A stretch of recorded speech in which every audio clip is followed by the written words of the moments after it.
Hello everyone, my name is Sharita and I'm coming to you once again with my channel called College 101. In the last video we talked about choosing a major. This video is going to be entitled College Tips for High School Students, and basically it's going to be talking about what you should be doing while you are in high school to better prepare yourself for your college career or just for your career or your future in general.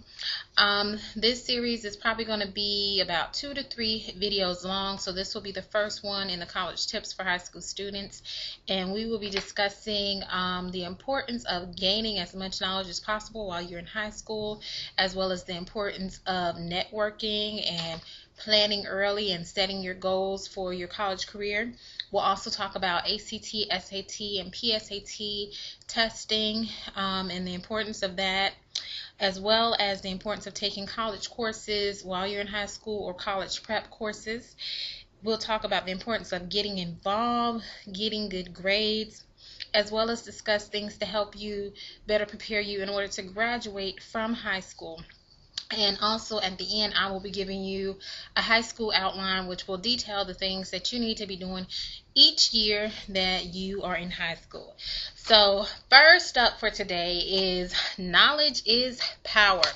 Now, I know you have heard that said before, but it truly is power. The more you know, the further you usually go in your career. And I want to stress to you the importance of gaining as much knowledge as possible while you're in high school. The reason why is because high school is free. It is free for you to learn. It is free for you to gain knowledge when you're in high school. So gain as much as possible. Take advantage of it. Take a full course load of work. Also, know the courses you need for college admissions. So I talked to you before about the importance of taking math. Try to take college prep courses, AP courses, honors courses.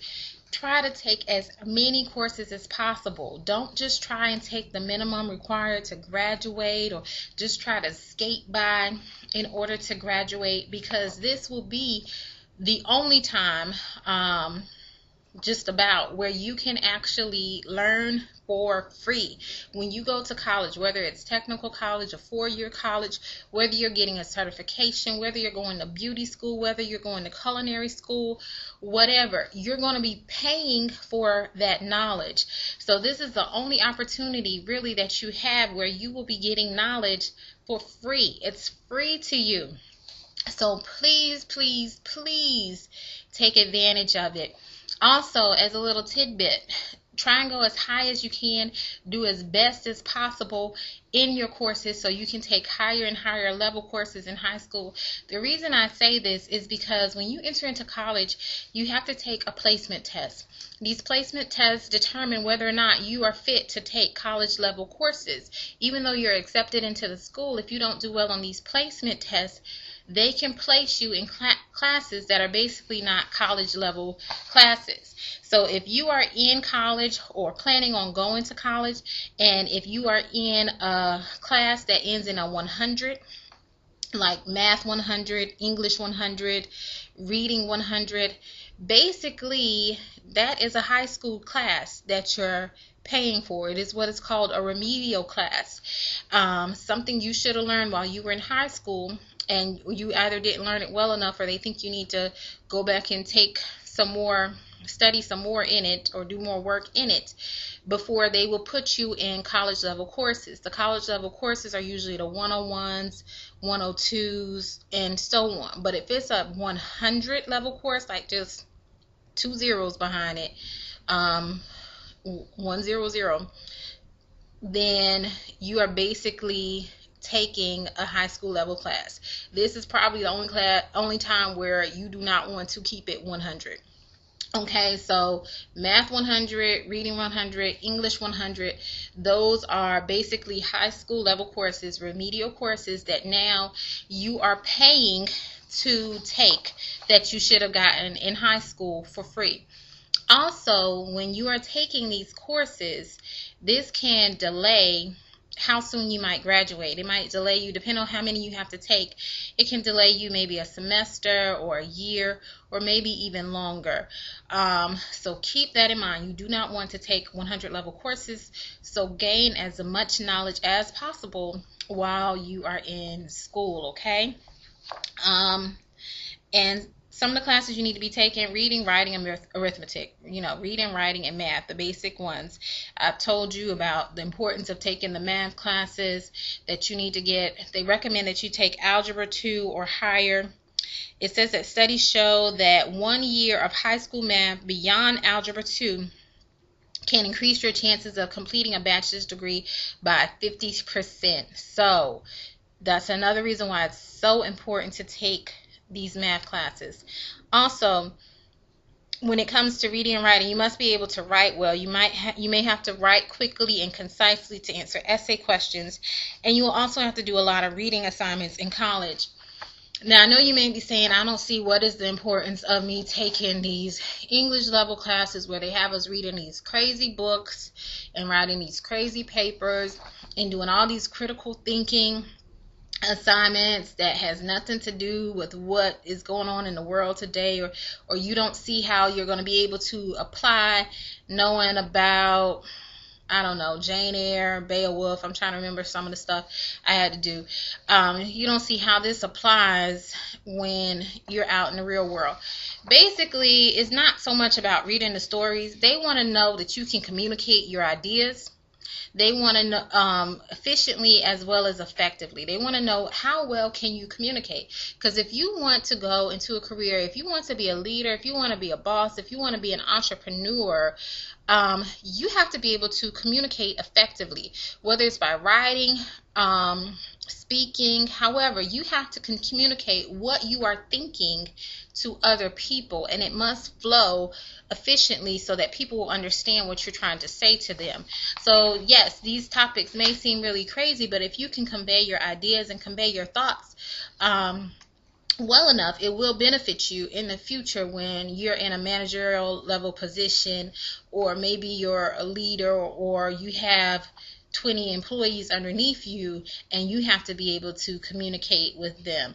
So that's some of the reasons why they want you to take these classes. I know why when you're going through it is not making any sense to you, but it's basically about communication. How well can you communicate your ideas, your thoughts effectively to other people so that they may understand you?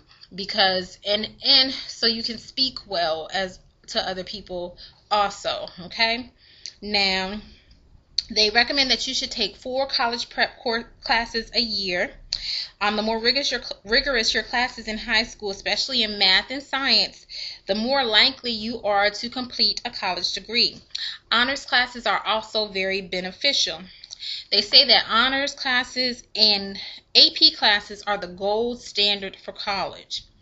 And they say don't assume that just because you're taking college prep classes that you're ready, you're prepared for college. This is so true. If you're taking college prep classes, that's great. But as you can see, they recommend honors classes and AP classes. And just because it says college prep, which is supposed to mean that it's preparing you for college, it doesn't necessarily mean that you're going to be ready for college. And I'm going to be speaking from my own experience. Majority of the classes I took were college prep classes. I did take some honors classes, some AP classes as well, but the vast majority of them were college prep classes. However, when I got to college, college is really a totally different world. The way I was studying in college, the way I was studying in high school, I couldn't study like that when I was in college. It was definitely more intense. So even though I was taking these classes that were supposed to help prepare me, it was still a struggle for me in college. Now, once I got everything down pat, knew what I needed to do, then I did okay. And I say all this to you not to discourage you, not to dissuade you, but just to better prepare you so you'll know what is going on when you're in college, and so you can succeed. I don't want you making the same mistakes that I made. I don't want you tripping over the same obstacles that came in my way. So this is the whole reason why I'm telling you all this. This is the main reason why I'm doing all these videos. I want you to excel. I want you to do well, not only in your college career, but in your career in general, in your future in general. I just want you to succeed, and these are some things that can help you succeed in the real world. Okay? Now, a brief outline of high school courses that are needed for college. They recommend 4 or more years of English, 3 or more years of math, and it is algebra 1 or higher. They say it does not include general math, business math, or consumer math, okay? But higher than algebra 1, so at least three or more years of that. Natural sciences, they recommend 3 or more years. That's earth science, biology, chemistry, and physics.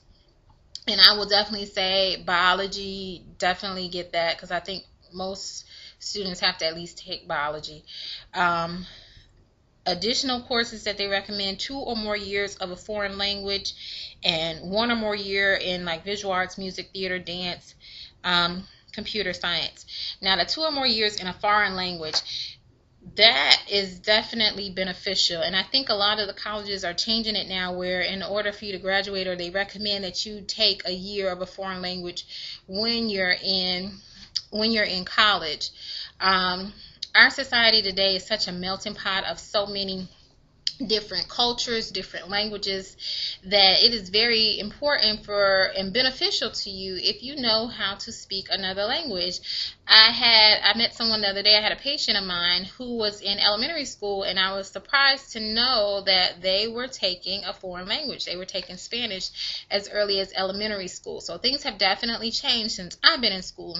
And society is reflective of this, because it is very important for you to know another language, and it makes you stand out. It puts you a step above the rest, especially if you're bilingual, and it's of benefit to your particular profession. Okay? Precautions. We talked about, don't just assume because you're taking college prep classes that it's preparing you for college. Also, don't assume that just because you graduate from high school, you're ready for college. Okay? The high school requirements might be different than the college requirements, and we will talk about that too a little bit more when we talk about choosing a college. But you definitely want to make sure that you're taking the required classes, not only to graduate, but if you plan on going on to college, that will help you get into your college and, you know, further your career. So don't just assume just because you graduated high school, because you might have barely just graduated, that you are prepared for college. They do have different requirements, and that's where it comes to where you might be placing into those 100 level classes if you didn't prepare yourself well enough in high school to actively compete in college. Also, many times when students take placement classes for college, they place into the remedial courses, which is what we talked about too. Pretty much when you get accepted to a college, sometime before you get to school, you're going to be taking a placement test, because they're going to see if you're ready for college level material. And if you don't do well on those placement tests, you very well may place into those 100 level classes. Now, on the other hand, when you've taken honors and AP classes, you can take those placement tests and actually place out of college level classes. Like usually, I know, for example, like English 101, 102 are pretty much the standard requirements for most freshmen or sophomores. Sometime in your college career, you're going to have to take English 101, English 102. But say if you took honors English, or usually it's AP English in high school, when you take that placement test, you may place where you don't have to take English 101, English 102, and you can go on to a higher level English while you're in college, and that can help cut down on the amount of classes you're taking in college, as well as give you the freedom to take other classes that you might be interested in. Okay? All right, so my time is running short. I thought I was going to be able to cover some more stuff, but I think I'm going to stop it right there. The next video will continue with the college tips for seniors, and we'll probably be discussing about the importance of building relationships and networking, along that line. So I hope this has been helpful to you. If anyone has any questions or any comments, please place them in the comment section below. Once again, my name is Sharita.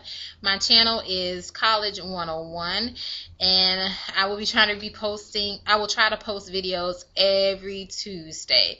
And once again, I apologize for the video quality because I see it's acting up again. But until next time, you guys take care. All right.